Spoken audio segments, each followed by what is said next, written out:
sampai kepada tahapan-tahapan yang ketujuh, baru syaitan itu berakhir menggoda kita.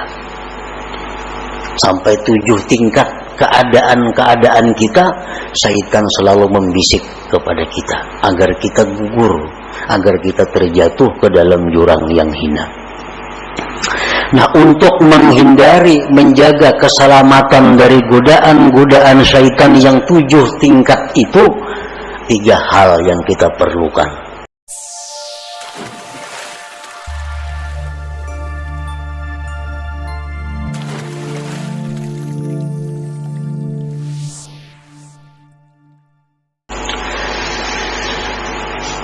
Kana abdun bil amsi syaridan an siratillahi ta'ala mu'ridan an kalamihi wa sunnati nabiyyihi sallallahu alaihi wasallam munghamisan fi bihari syahawatihi wa ahwa'ihi thumma adrakathu hidayatullah subhanahu wa syarahallahu sadrahu lil islam wa ta'allama ahkamah thumma jatahada fi ta'atillah bi ada'i faraidihi wa jitinabi nawahihi wa iktharin nawafil minas salah wa siyam wa sadaqah.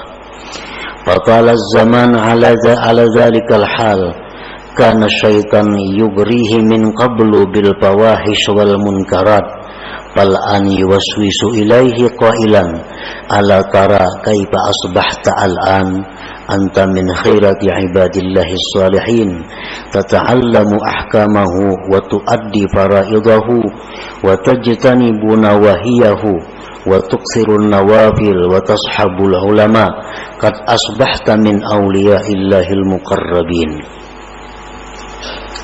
Fa idza rakana ila hadzal waswas wa tasharraba hadzal iha ila al-yaqin min nafsihi ada ila aqbaha mimma kana alaihi sabiqah. Nah, ini adalah keterangan sekaligus contoh dari hikmah yang ke-20 tadi. Di dalam hikmah yang ke-20 itu terdapat 2 bagian.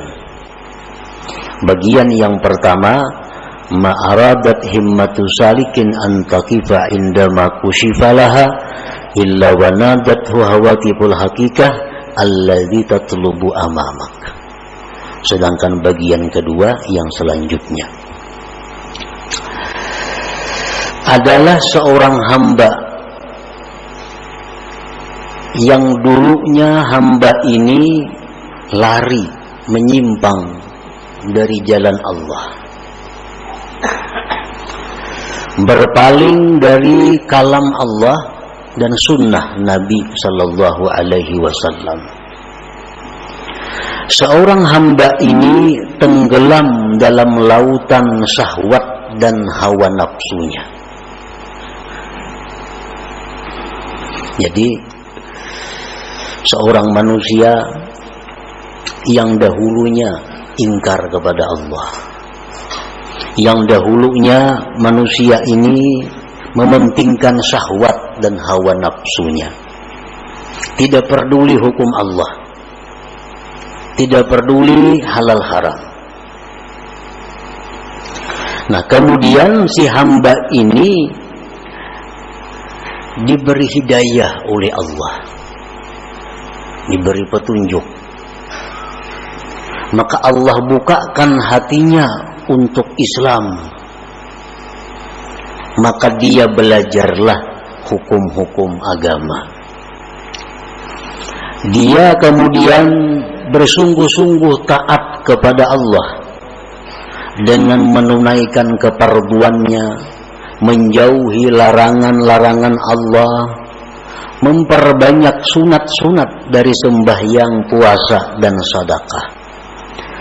Dan lama masa yang demikian, artinya bertahun-tahun, berpuluh-puluh tahun, seorang hamba yang dulunya ingkar kepada Allah kemudian dapat hidayah, akhirnya berbalik ke jalan Allah, menuntut ilmu. Pekerjaannya sekarang ini, yang dulunya jauh dari majelis ilmu, sekarang menuntut ilmu, ibadahnya kuat, zikirnya banyak,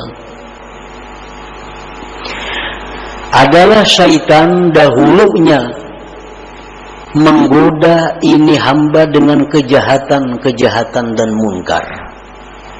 Dahulunya si hamba ini kawan syaitan, diajak syaitan berbuat maksiat, mau. Diajak syaitan berbuat kejahatan, mau. Setelah dapat hidayah Allah, maka hamba ini telah berbalik menjadi hamba yang taat, tekun ibadahnya. Nah, sesudah hamba tadi tekun dalam ibadah, sungguh dalam menuntut ilmu, syaitan itu menggoda lagi kepada hamba ini. Tapi godaannya bukan seperti dulu, mari minum arak, mari berjudi, mari berzina, mari melakukan riba. Itu godaan dahulu, kada mampan lagi. Karena ini orang sudah dapat hidayah dari Allah, sudah menuntut ilmu, sudah rajin ibadah. Nah, syaitan itu menggoda dia. Dengan apa godaan syaitan? Ala tara kaifa asbahta al'an. Oh si fulan, ya syaitan, apakah tidak kau lihat diri engkau sekarang ini? Engkau sekarang termasuk hamba Allah yang pilihan. Nah, engkau sekarang sudah masuk dalam hamba Allah yang pilihan. Engkau belajar hukum Allah, engkau menunaikan keparduan, engkau sudah menjauhi larangan, engkau sudah banyak melakukan yang sunat-sunat, engkau sudah dekat dengan para ulama-ulama. Sekarang engkau, ujar syaitan, termasuk aulia Allah al-muqarrabin. Sekarang engkau wali. Dahulu ikan buntat, sekarang engkau wali. Ibadah engkau luar biasa, menuntut ilmu siang malam. Jadi engkau sekarang ini, ujar syaitan, sudah menjadi waliullah, sudah menjadi wali Allah.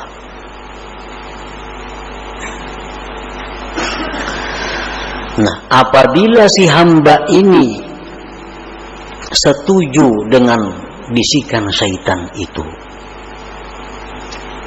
ya syaitan ikam ni wali, diterimanya itu, oh, cocok aja aku wali, soalnya wah ini aku sudah belajar siang malam, zikir 10.000, salawat 10.000, cocok aja aku wali. Nah, wa tasharraba hadzal iha ilal yakin, dan masuk ini bisikan kepada yakin. Akhirnya dia yakin, wah aku ini masih bujur-bujur wali. Ada ila akbaha mimma kana alaihi sabiqa, maka dia ini hamba kembali kepada sesuatu yang lebih jahat daripada dahulunya. Nah, lebih jahat daripada dahulunya di sisi Allah Subhanahu wa ta'ala tentunya. Nah, jadi artinya kalau kita dahulu banyak maksiat kepada Allah, dahulu kita ingkar dengan hukum Allah, sekarang dapat hidayah, menuntut ilmu, banyak zikir, banyak amal. Setelah itu kita merasa bahwa diri kita ini adalah kekasih Allah, diri kita ini orang yang dekat kepada Allah, kita meyakini demikian.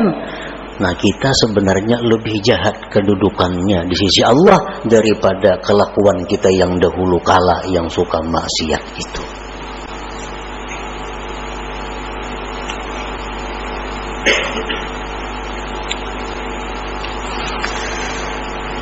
Itulah yang dikhawatirkan oleh Rasulullah sallallahu alaihi wasallam. Dalam sebuah hadis beliau bersabda, "Lau lam tuznibu la khasyitu 'alaikum ma huwa akbaru min dzalik al-ujubu al-ujubu." Ujar Nabi, andai kata kalian itu tidak berbuat dosa sama sekali, aku sungguh takut kepada kalian akan jatuh dalam dosa yang lebih besar, yaitu dosa sifat ujub. Dosa sifat ujub tadi.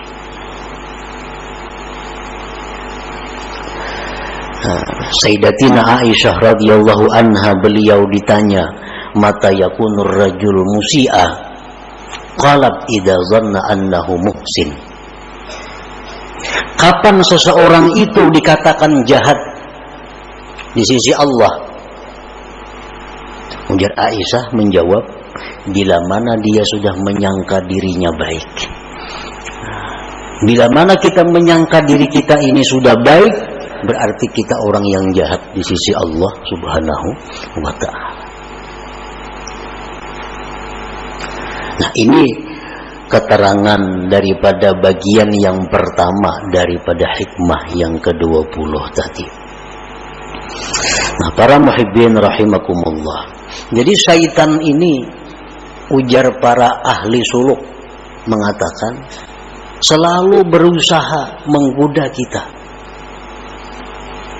sampai kepada tahapan-tahapan yang ke-7, baru syaitan itu berakhir menggoda kita.